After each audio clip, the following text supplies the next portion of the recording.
सदगुरु महाराज का प्रवचन महर्षि में ही सत्संग सुधा सागर से धर्मानुरागिनी प्यारी जनता, मैं चाहता हूँ कि ईश्वर स्वरूप का ठीक ठीक निर्णय संतों की वाणी के अनुसार हो जाए। फिर आपके बोध में आवे कि उसकी भक्ति कैसे की जाए।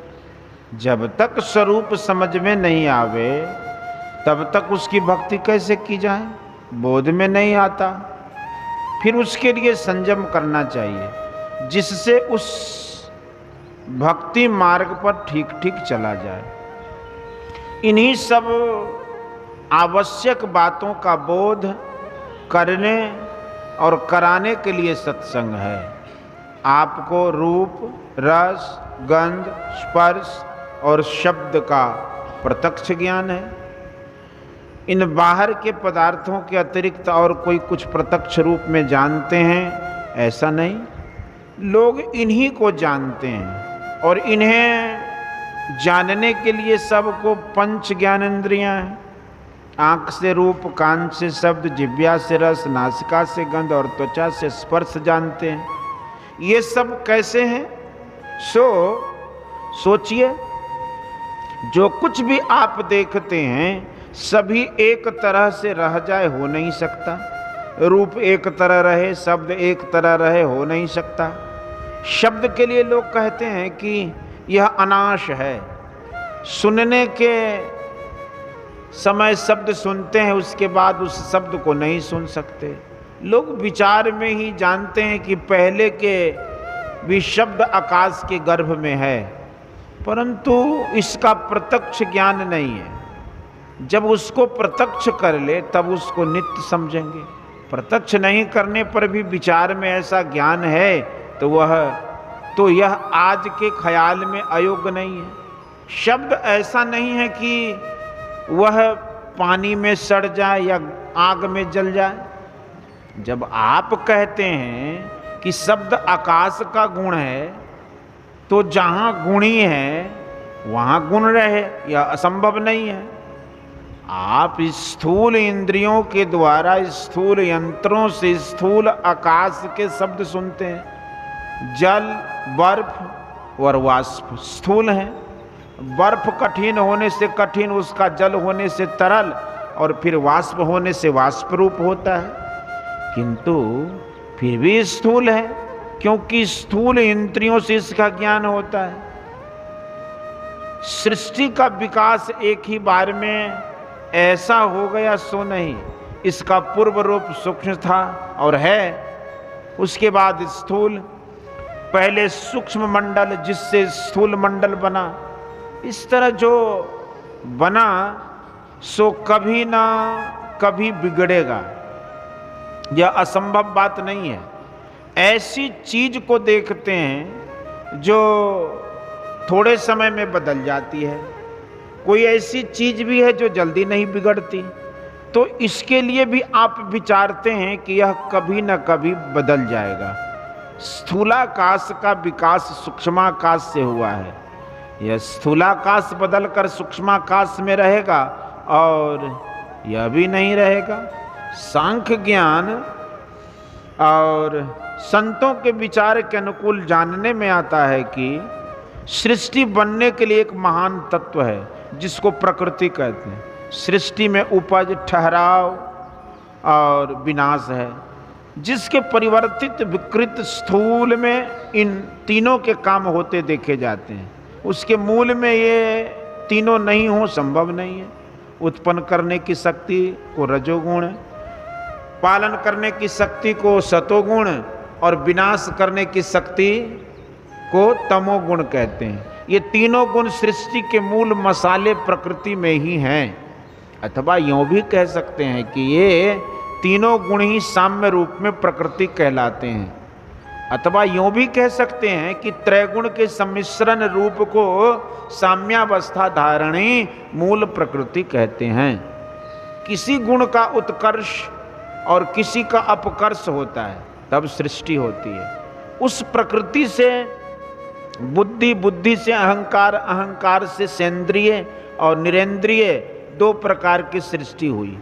सृंद्रिय में पहले मन बना और निरेंद्रिय में पहले आकाश बना है। अब जानिए कि आकाश कितना नीचे है।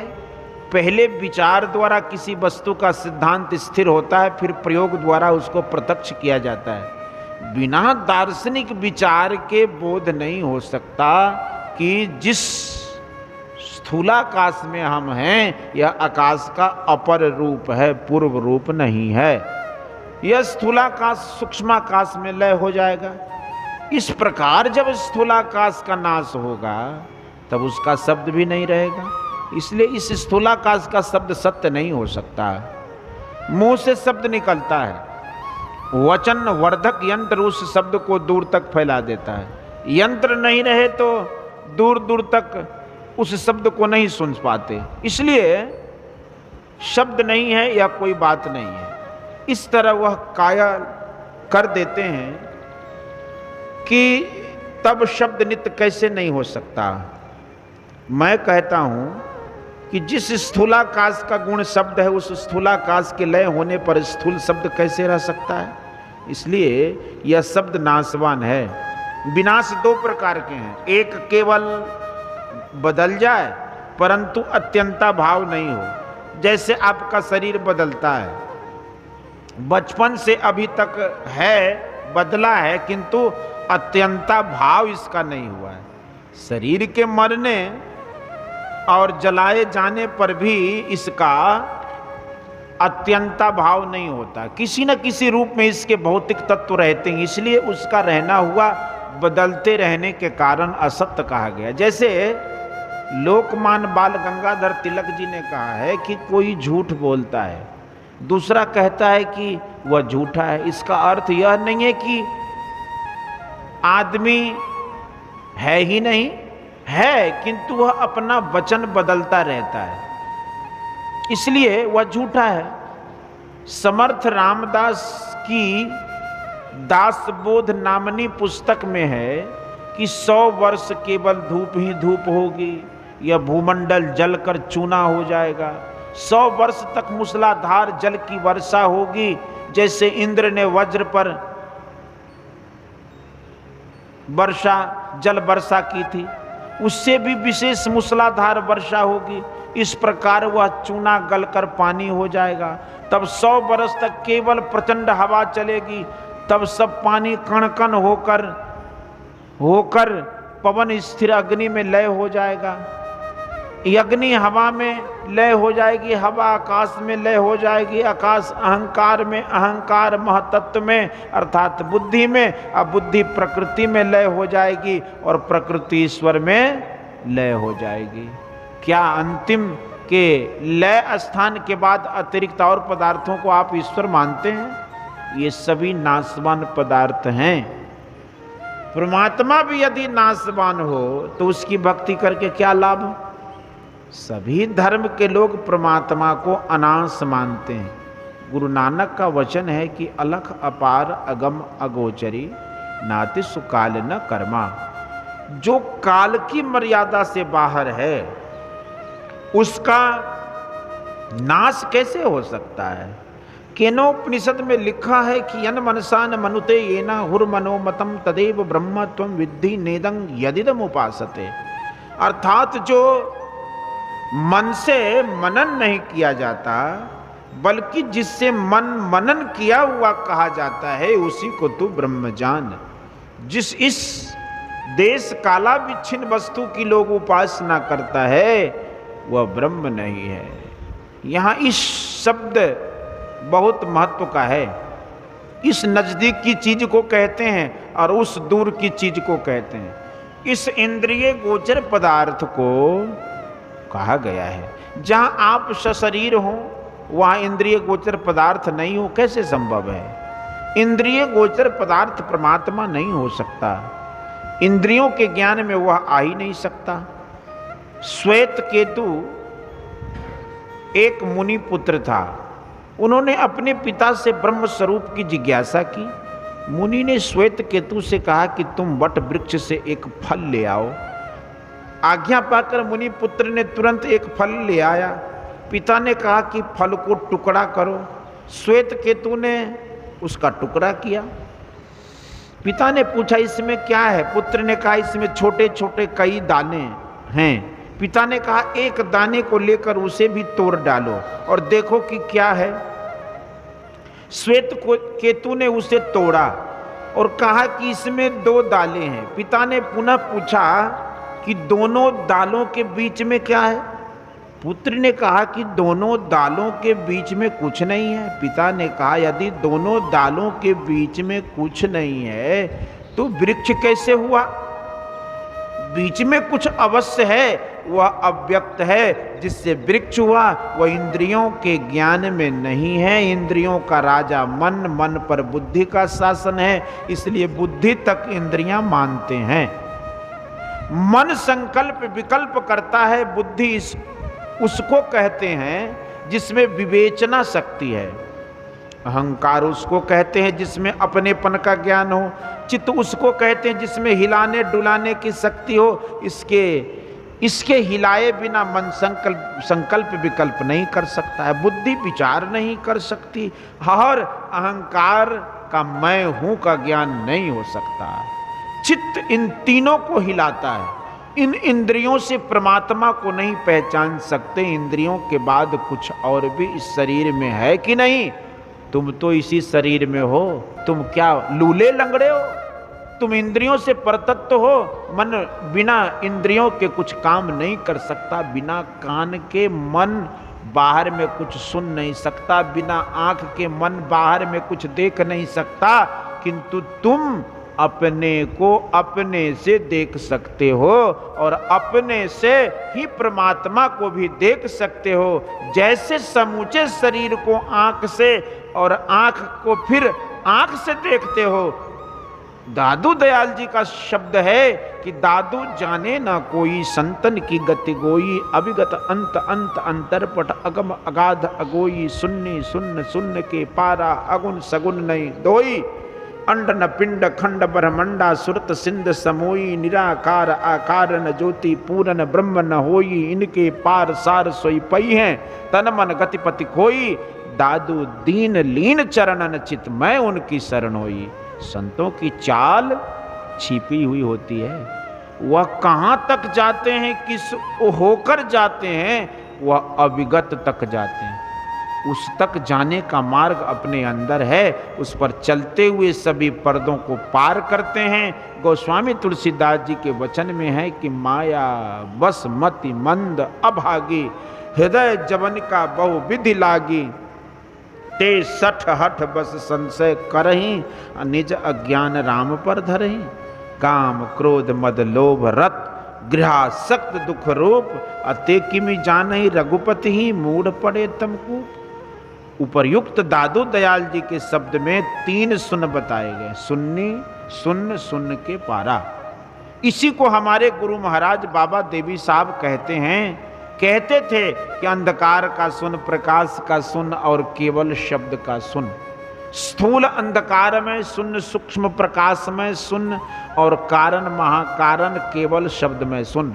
कतिपय विद्वान कारण और महाकारण नहीं कहकर केवल कारण व प्रकृति कहते हैं। प्रकृति कोई छोटी चीज नहीं है। इसका मंडल बहुत बड़ा है, किंतु बहुत बड़ा मंडल होने पर भी उसको अनंत नहीं कह सकते। किंतु कुंभकार पृथ्वी को खोदते हैं, फिर भी पृथ्वी मौजूद है।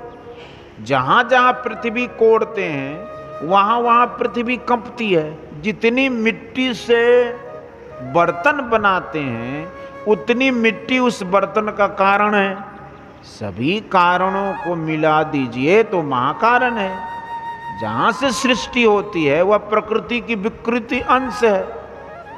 ऐसी विकृतियां प्रकृति में अनेक है। अंधकार, प्रकाश और शब्द, इन तीनों शून्यों के पार में जो है उसको निर्गुण व सगुण कुछ भी नहीं कह सकते। यहाँ गुण का अर्थ त्रैगुण से है और गुण का अर्थ विशेषता और प्रशंसा भी होता है। गुण सहित नहीं तो त्रैगुण नहीं, निर्गुण। परंतु जब निर्गुण भी नहीं तब वह क्या है, यह बोध में आना बहुत कठिन होता है। परा प्रकृति चेतन और अपरा प्रकृति जड़ हैं, ये ही श्रीमद् भगवद गीता के अक्षर पुरुष और क्षर पुरुष हैं। परंतु पुरुषोत्तम को इन दोनों से श्रेष्ठ बतलाया गया है। विचारने पर गीतोक्त ज्ञानानुकूल ही संतों की वाणियों में भी सगुण निर्गुण क्षर अक्षर के परे परमात्म स्वरूप का ज्ञान जानने में आता है। ऐसे भी विद्वान हैं जो कहते हैं कि परमात्मा त्रैगुण रहित है पर दिव्य गुण सहित है, तो निस्त्रय गुण होने के गुण से उसे युक्त करने पर वह दिव्य गुणधारी सगुण होता है, किंतु केवल त्रैगुण रहित होने के कारण वह निर्गुण भी है। गोस्वामी तुलसीदास जी की विनय पत्रिका का शब्द है, अचर चर रूप हरि सर्वगत सर्वदा बसत इति वासना धूप दीजे। और संत कबीर साहब के वचन में है सब में सब ही ते न्यारा, जीव जंतु जल थल सब ही में शब्द व्यापत बोलनहारा। वह सब चर अचर रूपों में अंश रूप है, जैसे महदाकाश और मठाकाश। उमा राम विषयक यस मोहा, नभ तम धूम धूरी जिम सोहा, जथा गगन घन पटल निहारी, झांपे भानु कहे को बिचारी। गोस्वामी तुलसीदास जी, सूर्य इतना बड़ा है कि वह धरती से कई हजार गुना बड़ा है। आकाश में जो बादल है उसने सूर्य को ढक लिया, ऐसा कहना अज्ञानता है। उस बादल ने आपकी दृष्टि को ढक लिया है, न कि सूर्य को ढक लिया है। जिस तरह बादल संपूर्ण सूर्य को नहीं ढक सकता, वैसे ही माया परमात्मा को ढक नहीं सकती। परमात्मा सब जगह है, सब में है। जिसको आप पवित्र से पवित्र और घृणित से घृणित मानते हैं, आकाश में कहीं धुआं कहीं धूली उड़ रही है और कहीं अंधकार ही अंधकार है, किंतु सब में होते हुए आकाश धुआं धूल और अंधकार से परे भी है। आकाश का वह रूप जो उसका निज रूप है, अंधकार धुआं और स्थूल को पार करो, फिर देखोगे आकाश पर अंधकार धुआं और धूल कुछ सट चिपक नहीं सकती। तीनों रहने पर भी वह निर्मल ही निर्मल रहता है। इसी तरह परमात्मा सब में रहने पर भी पवित्र निर्लेप रहता है। सब में रहते हुए एक मंडल में अंश रूप से रहता है। अंश का अर्थ टुकड़ा नहीं, अभिन्न अंश। इस तरह से ईश्वर सब में रहता हुआ सबसे न्यारा सबसे निर्लेप है, आत्मगम है, इंद्रिय गम नहीं है। इंद्रिय गम में व्यापक है, इंद्रिय गम पदार्थ के भीतर वह छिपा है जिसे आप इंद्रियों से नहीं जान सकते। जब तक उस पदार्थ के भीतर की पहचान नहीं हो तब तक परमात्मा का दर्शन कैसे हुआ। सगुन में हम कितना ही प्रेम करें किंतु वह स्थिर नहीं रह सकता, कभी न कभी नाश होगा ही। जो अजर है, अमर है, अविनाशी है, वह ध्रुव है, निश्चल है, वह कहीं से टस मस नहीं हो सकता।